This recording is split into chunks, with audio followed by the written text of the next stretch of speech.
Oh, wow. I am just overcome once again. I screened the film months ago, but just with the power of what a creative force in this world. And watching Loie, especially with her students, the school, I feel like we're all students of Loie and we're all receivers of such creativity and innovation. Could you tell us a little bit about yourself and what catalyzed this film? What got you started with Loie? Sure, sure. Well, with my co-director, Sabine, we are really passionate about two things. We're passionate about women who've been overlooked in history, and we're passionate about archival footage. And I'm formerly a still photographer, so the visual is incredibly important to me. And we were both really fascinated by footage clips that we've seen over the years of the Serpentine dance. And then we discovered that it was the first footage that was hand tinted, most likely, most likely. And we started to research Loie Fuller. This was after we finished Letters from Baghdad, which was about Gertrude Bell, the female Lawrence of Arabia. So we keep picking people who have colleagues who are much more famous, like Loie Fuller, it's with Isadora Duncan. Gertrude Bell, it was with T.E. Lawrence, Lawrence of Arabia.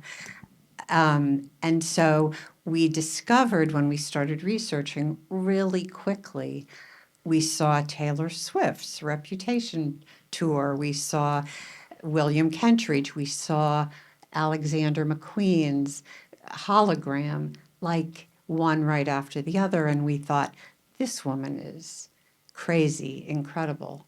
So we decided to jump in and research. So you're shedding light on the unspoken figures of the past. That's really wonderful.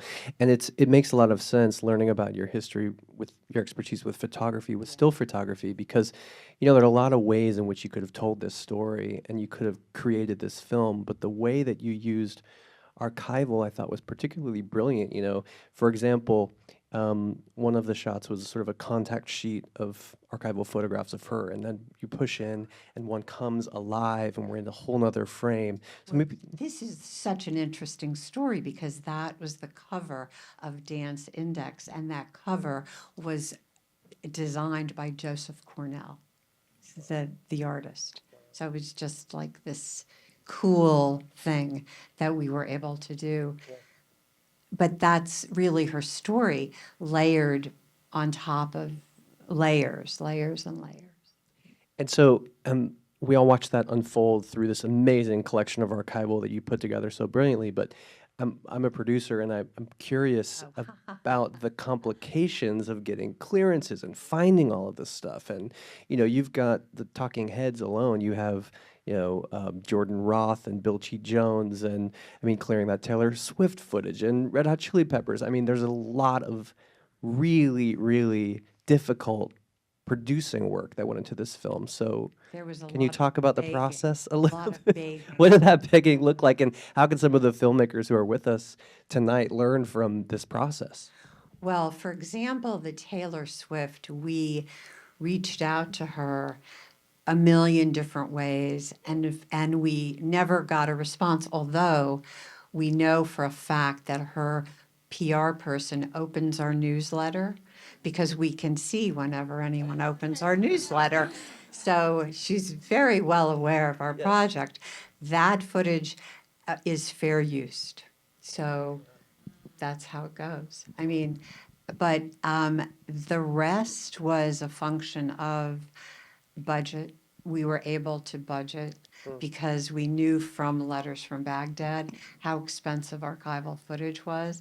And some people, several of the clips were in private collections.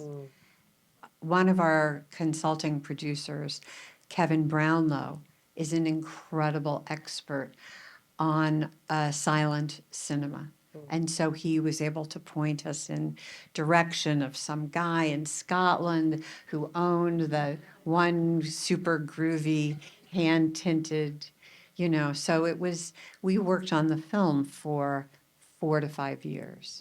So in that time, we had a lot of opportunity. And we can tell. In a second, we'll open up just some questions from the audience. We have a couple minutes left. But while we're on the subject of recruiting some really big name talent for this, when I first screened the film and heard Cherry Jones' voice, I mean, I thought, oh, this is going to be great. She's amazing. She's perfect for it. So did you always have her in mind? How did you find her, convince her to do this? Well, it was we sort of evolved from, we always knew we wanted to find someone who had a mature voice, a warm voice, because we wanted to pull the viewer in.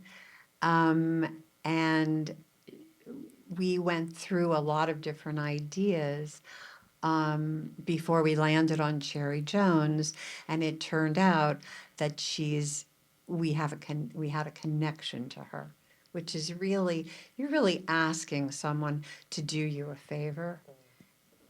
So, and we were super fortunate because we had already put it in motion before SAG went on strike.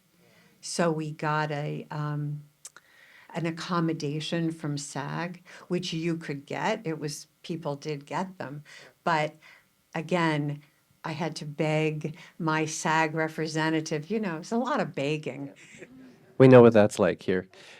Yeah, it's almost like you could talk about silent film. We're co-presenting tonight with a silent film festival. It's almost like you could have watched this film in silence, The images do really tell the story. The body tells the story. Any other questions from the audience? I think it's about time to wrap up anyway. Is there anything else you'd like to leave us with, Zeva? Well, we are doing a theatrical release at the Quad Cinemas in New York at December 6th, coming to LA December 20th. So, we'd love to come back to San Francisco in a theater near you. Sounds great. And I'll just leave you with, in case you missed any of our other programming, we will be streaming on Marquee TV from Monday, October 21st to November 3rd for 2 weeks. And not only would you have access to our Encore Festival, but also to all of Marquee's programming. So dance, theater, opera, please check that out. It's in your program. We'll see. This one is not streaming, unfortunately, but you'll probably be able to catch it elsewhere. Yep. Yeah. Thank you so much. Have a wonderful night. Get home safe. Thank you. Thank you, Zeva.